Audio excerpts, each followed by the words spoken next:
Now, I'm going to explain about International Ship Registry and the inevitable national fleet system in Korea for your reference. Under the influence of economic development, the seafaring became a 3D job in Korea, and young people are reluctant to be a seafarer. Consequently, the crew wages were increased. Therefore, many Korean ship owners registered their ships in FOC, flag of convenience, to avoid high tax rate and employ cheap crews easily. There were good lessons that some developed maritime nations had introduced favorable policies to bring their tonnage back to home. They are the tax reduction scheme in United Kingdom and the Maritime Security Program of USA. The main purpose of the policy and system is to preserve the maritime industry, including skilled manpower and technologies. Not only that, for the national security and safety, because shipping is the number 4th military for the safe transportation of essential goods, and for the military logistics in case of national emergency. We have studied and reviewed the system from early 1990s and made the International Fleet Registration Act in 1997. After some years, the inevitable national fleet schedule for 2006 was finalized in 2005. Ultimately, 30 vessels were designated as INF at the end of 2006, and the number was increased to 50 vessels in 2007. As I explained earlier, the ship owners are flagging out their fleet to save tax and crew cost. According to the International Ship Registration Act, the Port of Jeju was nominated as the port of registry. If a ship is registered in the Port of Jeju, they will get some benefit. They can save tax, and they are able to employ more foreign crews. However, the number of foreign crews has been decided by the negotiation between ship owners and labor union. The inevitable national fleet, INF in a short word, shall transport designated cargo, including munitions, grains, crude oil, LNG, LPG, coal, etc. The total quantity of inevitable cargoes will be about 100 million tons a year. Therefore, about 88 vessels will be required to transport the cargo. There are some criteria such as ship's age, size of ship, etc. She must be under the age of 15 years. 20,000 gross tons or more to transport the designated cargo. If they are designated, she can employ 6 ratings of foreign crews on a vessel, while other vessels could employ 8 foreign crews, including an officer. First batch of the ships was 30 vessels, including 11 LNG carriers, 10 bulk carriers, 9 oil tankers, and container ships. Second batch of the ships was 50 vessels in 2007. They are 14 LNG carriers, 20 bulk carriers, 8 oil tankers, and 8 container ships. The annual average salary difference between Korean and foreign crew was compensated by the government. The average amount was $18,000 per year per person. So the total amount of compensation was $1.8 million in 2007.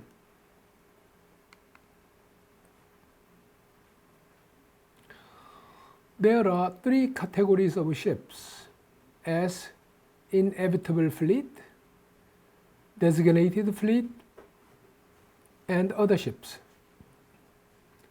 Based on 2007, there are 50 inevitable ships which can employ 6 foreign ratings only, while 250 designated fleet could employ 1 officer and 7 ratings per ship. The rest of the ship can employ 2 officers and 8 ratings, according to the agreement between the ship owners and the Seamen's Union.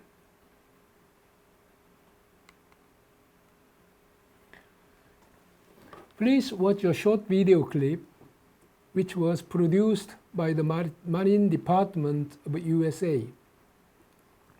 The video clip emphasized the importance of the merchant vessel fleet and the maritime manpower, especially in case of an emergency. Even though it was produced from an American point of view, the significance should apply to all countries. Maritime commerce and naval supremacy empowered U.S. influence around the world.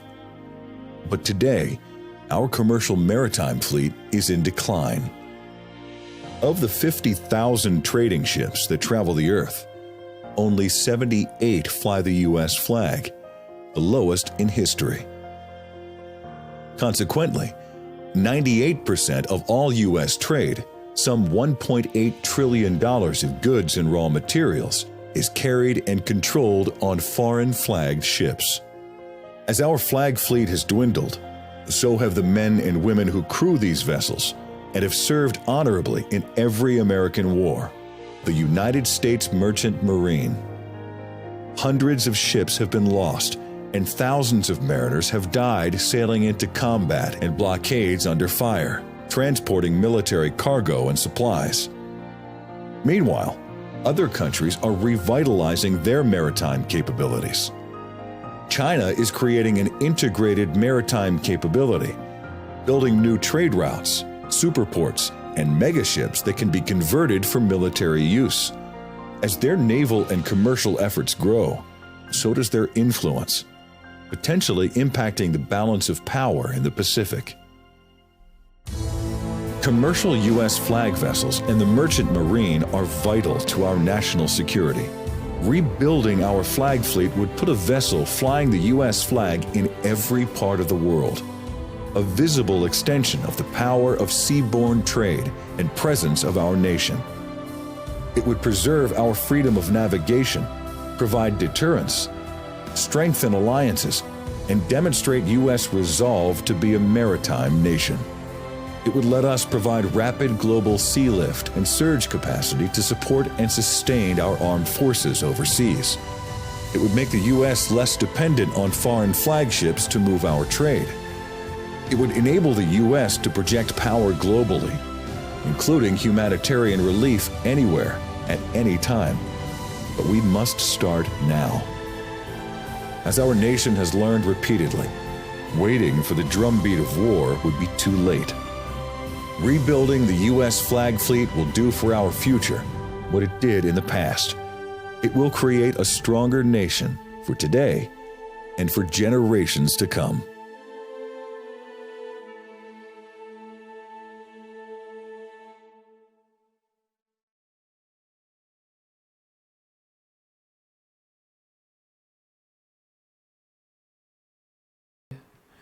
You can watch another short video clip for about 2 minutes, which emphasizes the importance of the merchant vessel fleet in case of an emergency. The title is Logistics in the Falkland War. They stressed how does a nation go to war 8,000 miles away when it has no ship to carry its troops. Actually, 54 ships were taken from trade to the war. The first ship was cruise ship CANBERRA. She was refitted to carry troops, helicopter, and many kinds of supplies. Cruise ship Uganda for hospital ship, etc.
Let me add some more explanation on the steamship CANBERRA.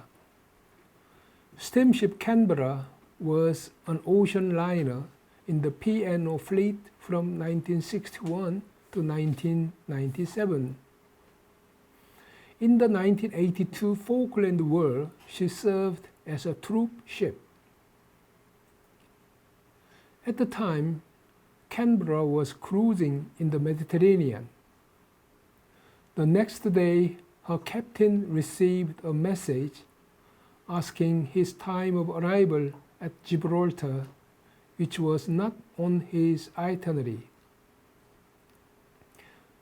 When he called at Gibraltar, he learned that the Ministry of Defense had requisitioned CANBERRA for use as a troopship.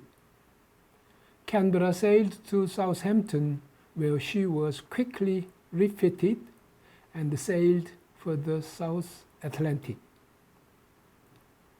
Nicknamed the Great White Whale, CANBERRA proved vital in transporting 3 commando brigades to the island, which is Falkland Islands, more than 9,000 nautical miles from the United Kingdom.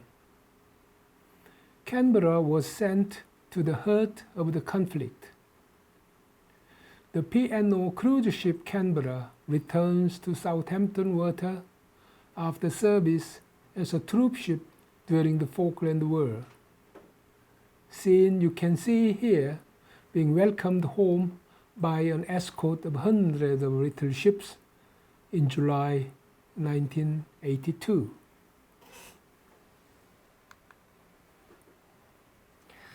Steamship Uganda was requisitioned to the Falkland Task Force as a hospital ship during the South Atlantic conflict. She was built for the British India Steam Navigation Company as a passenger and cargo liner. She was launched on 15 January 1952 and made her sea trials on 16 July. In 1982, Uganda was a hospital ship in the Falkland War with the call sign of Mother Hen. Uganda has a 3-day refit in Gibraltar, where a helicopter platform, fittings for replenishment at sea, satellite communications, and ward and operating theaters were installed. In accordance with the Geneva Convention, she was painted white and 8 red crosses were painted.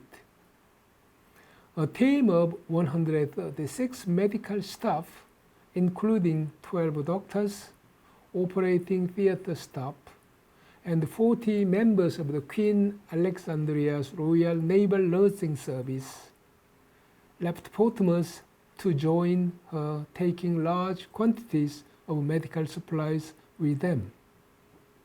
Meantime, Queen Elizabeth II, which is the flagship of the UK, also served for Falkland War.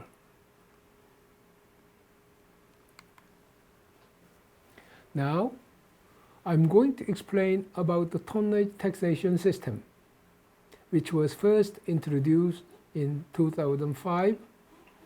The validity period was extended 3 times. Therefore, the tax system is valid until 2024. It is a new corporate taxation system for shipping industry. Corporate taxes are normally based on the actual business profit. However, the new corporation tax will be calculated by standard profit of individual ship multiplied by corporate tax rate under the new tax system.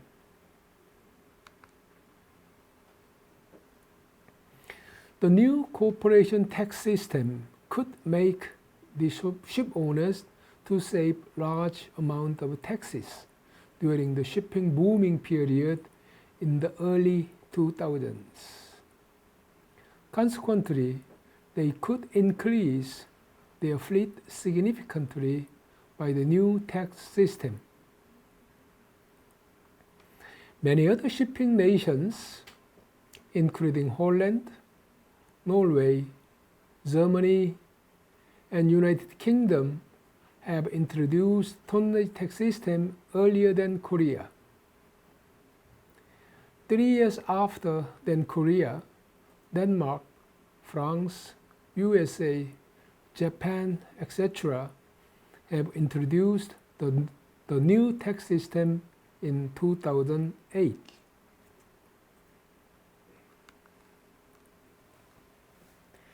Many of the shipping companies have suffered from a big slump by the global financial crisis. Let's take some examples. The biggest Korean shipping company, Hanjin Shipping, they should sell off LNG carriers and bulk carriers first to ease the financial difficulties.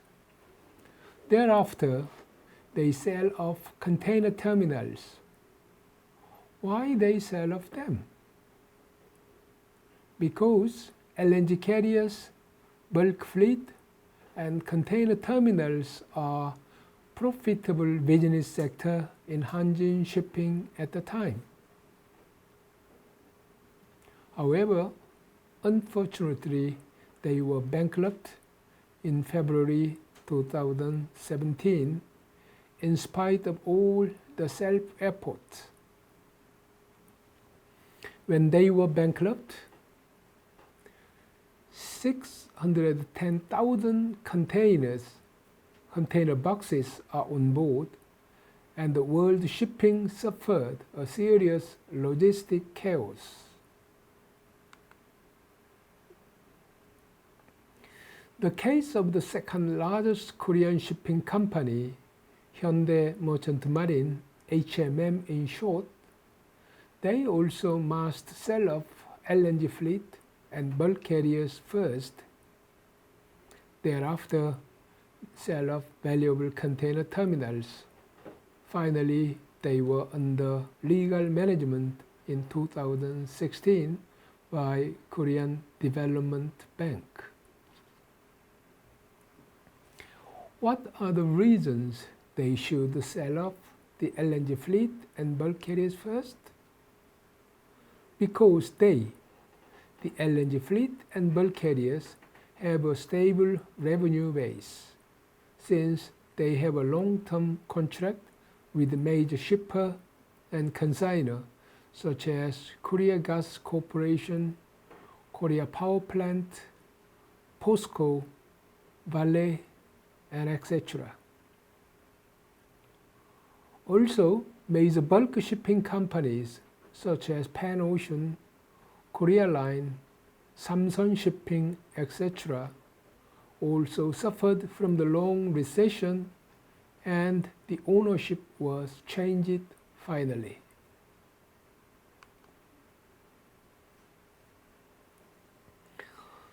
The unskilled management by Korean banks was revealed as a major mistake for the shipping industry. For example, they forced the shipping company to restructure their business. Therefore, they had to dispose profit-making business first, such as LNG carrier, bulk carriers, and container terminals. Second, the bank focused on collecting debts from the Korean ship owners. 3. By the way, they gave a massive loan to foreign ship owners, including Maersk and etc. For example, $2.6 billion for domestic owners, while $12.4 billion to foreign ship owners for new building purpose. 4. They poured tremendous amount of fund in shipping industry, but relatively small amount to shipping industry.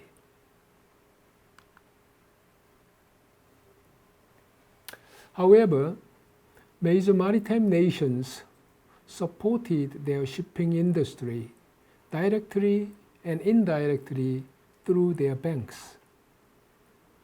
Let's take some examples. China gave full support to 5 shipping companies. Denmark supported Maersk Container Lines. Germany supported Hapag-Lloyd. France supported CMA-CGM. Japan also supported their major shipping firms.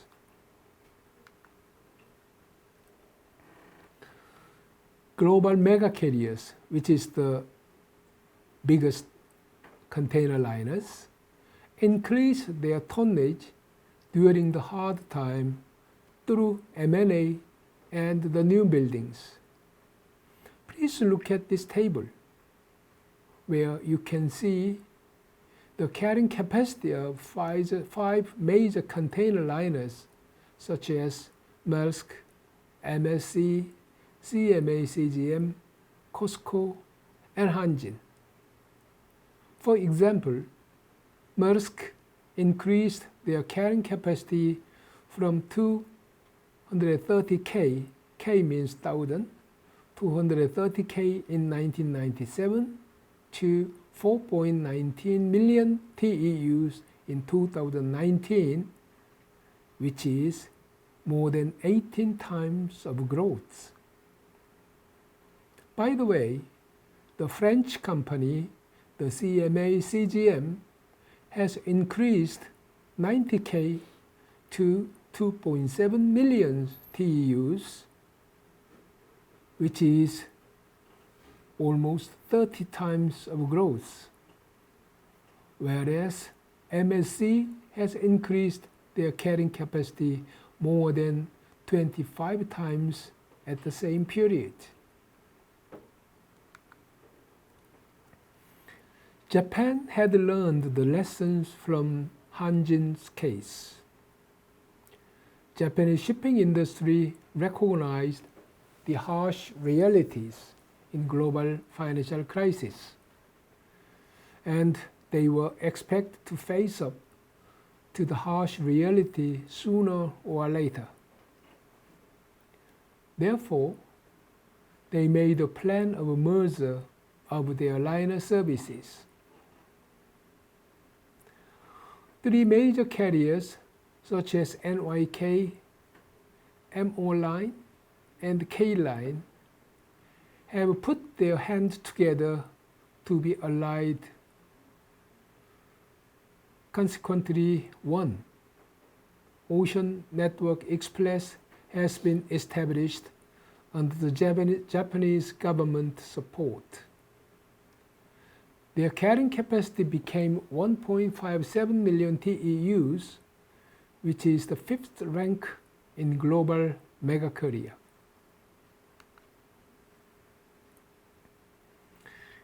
You can please look at this graph.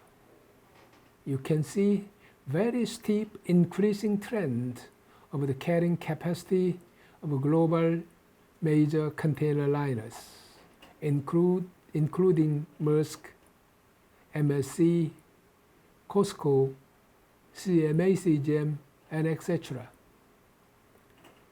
Please look at the biggest container carrier, Maersk, which is on top of the graph. They merged several container liners, such as Submarine and Sealand in 1999, P&O Nederloyd in 2005, and Hamburg Süd in 2016. They became the #1 container liner in the world.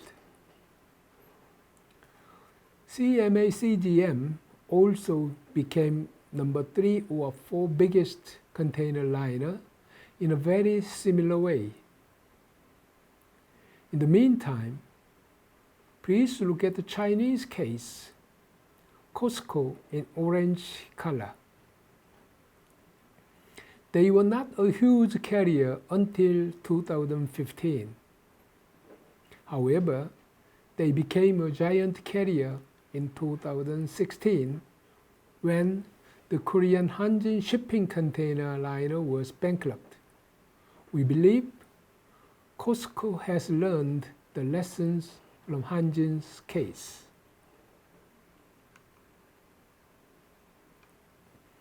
Finally, Korean shipping industry and public sector have agreed to develop a shipping reconstruction plan.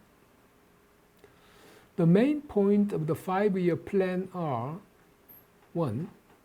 The first goal is to try to multiply the shipping revenue to $44.4 billion in 2022 when the 5-year plan is complete, which is this year. The shipping revenue in 2017 was $18 billion. 2. The second goal is to increase the tonnage of controlled fleet to 100 million deadweight in 2012. The tonnage in 2017 was about 80 million deadweight. 3. The third goal is to expand the carrying capacity of ocean-going containers up to 1 million TEUs in 2012 and hope to rank number 5th in the world. 4. Fourth goal is to secure 200 ships in a 3-year time. To achieve those goals in time, we have established Korea Ocean Business Corporation, who is the financial supporting body for the shipping industry.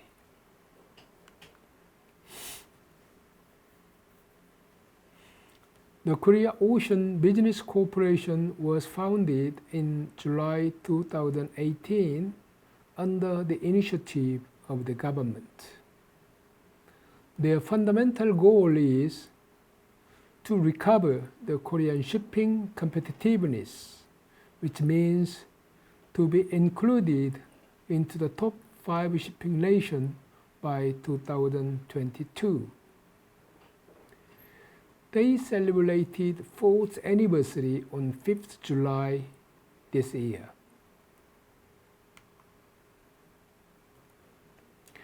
Their business contents are: first, sale and leaseback of ships for small and medium-sized shipping companies.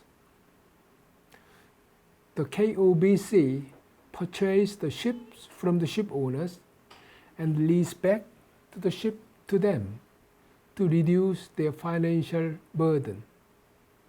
Second, prepare the shipbuilding investment program to secure 200 ships in 3 years' time.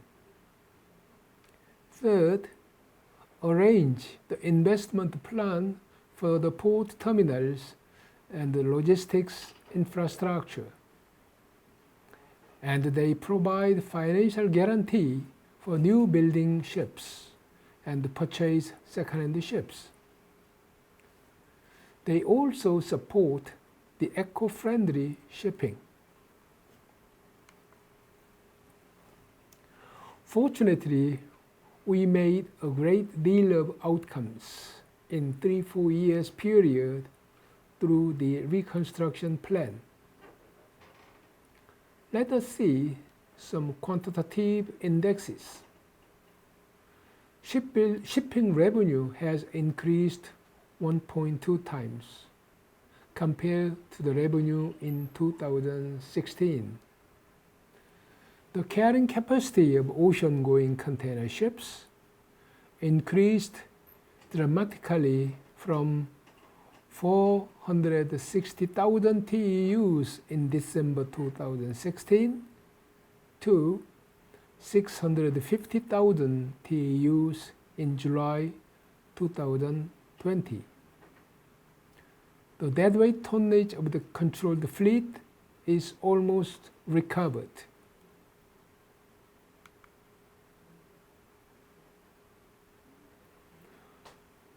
Let us think about what we should do in future to complete the reconstruction plan.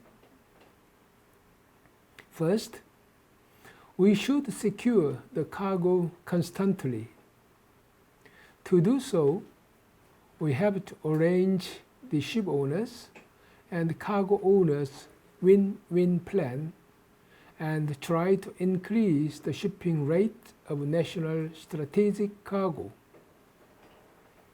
Second, we have to secure competitive ships through continuous financial support. And we should promote stable management environment through the innovation, sale and leaseback of ships, and advanced market analysis, etc.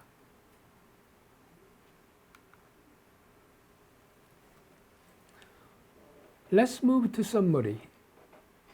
There were 4 important driving forces for the rapid growth of the Korean economy and the shipping. The first driving force should be enough manpower who are well educated and highly qualified in many sectors, including shipping. Second, we could arrange the smooth invitation of foreign capital inflows for SOC infrastructure, such as to construct iron mill, oil refinery, and heavy industries. The third driving force should be the outward-looking trade regime. It means the state initiative export policies made the export-driven economy become successful. Another important driving force was the favorable external environment from our point of view. In a sense, the Vietnam War has contributed considerably to the development of the Korean economy. Korea sent more than 300,000 troops to Vietnam, and they earned about $235.5 million, including their wages and allowances. Of course, we lost more than 5,000 soldiers during the war. However, the foreign currency which they earned did a very important contribution for the national economic development. Another innovative opportunity was the Middle East construction boom during 1973 to 1985. The 1973 oil shock was a period of a crisis to the Western world, but it proved to be a great opportunity for the oil-producing states of the Persian Gulf. Thus, their first priority for the Gulf state was renovation and expansion of a social overhead capital, SOC. Therefore, oil-producing states of the Middle East established national development plans and began to import expertise and manpower from abroad. Korea actively participated in the physical infrastructure-centered construction boom in the Gulf states of Saudi Arabia, Kuwait, Iran, and Iraq. and they were able to become a major player in the Middle Eastern construction market in 1970s. Eventually, we signed contract worth $67 billion in the Middle East countries. It is needless to say that US dollar from the civil workers in the Middle East have been contributed tremendously for the economic development. Overseas seafarers. The seafarers who worked on foreign flagships have earned $1.6 billion during 1964 to 1983 for 20 years of time. We will look at this issue later again. Consequently, we have to say that the well-educated and trained manpower were crucial national assets in Korea. They are soldiers, civil workers, seafarers, and etc.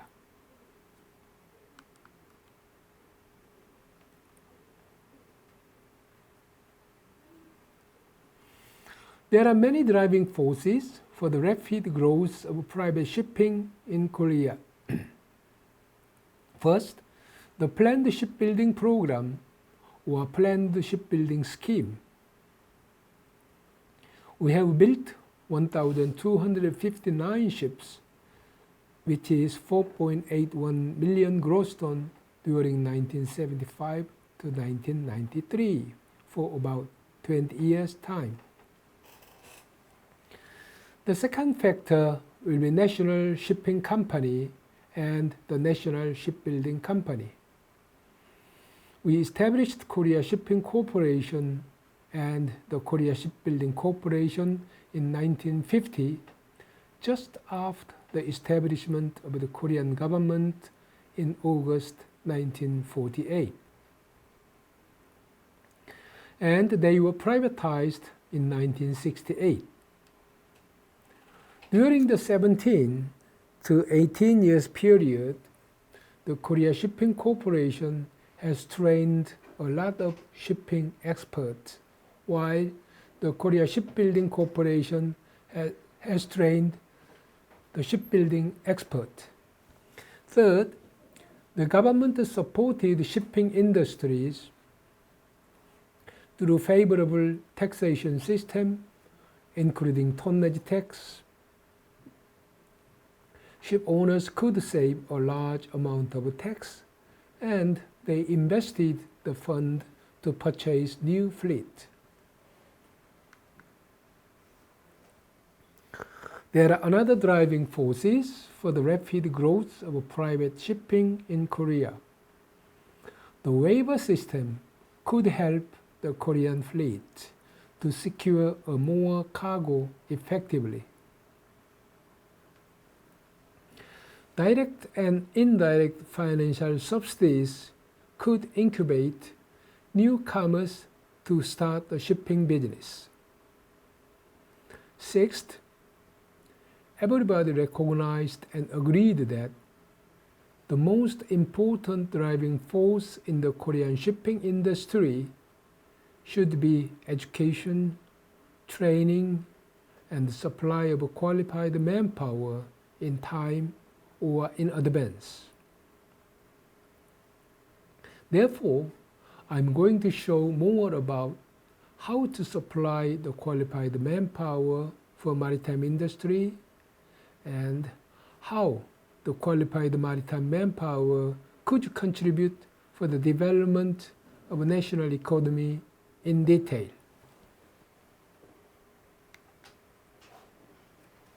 Now, let me explain how to supply the qualified manpower to maritime industry in Korea and how they could contribute for the development of national economy.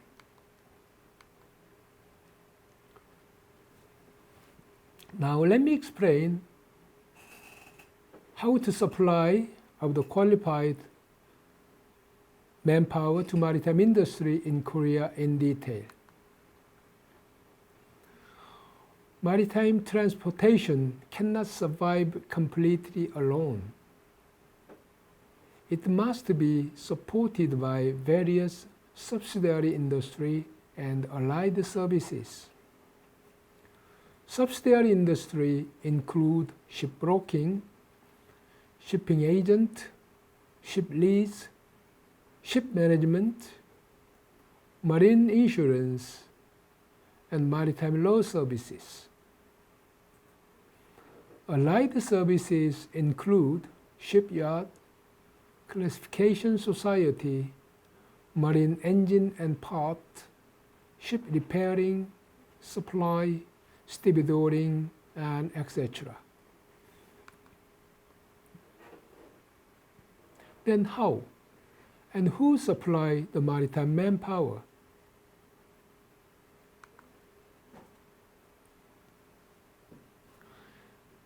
There may be many different ways to train and supply maritime manpower. In the Korean case, graduates of the Maritime University start their career on board as ships officers for some years and build up the knowledge and understanding on the ship and the ocean. After the sea service, they could continue their shipboard career, but many of the ship officers moved shore with shipboard knowledge and get shore jobs in different sectors. Many of them goes to shipping company as a shore staff. Some of them goes to the subsidiary industry and allied services. In the meantime, some of the graduate goes to public sector and education and training, including Maritime Administration, Ministry, Coast Guard Agency, Maritime Education Training, and Research Institute. The Korean school system is almost same as the American system. 6 years of elementary school, then 3 years of junior high school, and 3 years of high school. Thereafter, they can go for higher education in technical colleges for 2 to 3 years, or university for 4 years, or 6 years for medical school.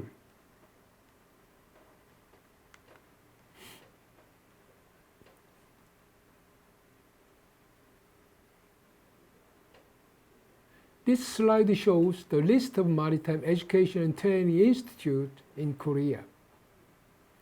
There are 2 maritime universities, who are Korea Maritime and Ocean University at Busan and the Mokpo Maritime University at Mokpo in the southwestern part of Korea. There are 2 maritime high schools at Incheon and Busan, and a maritime training institute, which is Korea Institute of Maritime and Fisheries Technology, who runs the IMO STCW mandatory courses. Let's see the Korean MET system in university level. It is a 4-year course, and they can get first degree of Bachelor of Science and the 3rd class license, we call it COC, after the completion of the course. The MET system fully complies with STCW convention and code of course, and they are listed in the white list according to IMO quality standard. They study general subjects including liberal art and science during the first year, and they start the basic subject and course for the ship's officer in 2nd year. Thereafter, they take practical course, normally sea training and workshop training during the third year student. And they should come back to school for studying advanced subject and course in last year.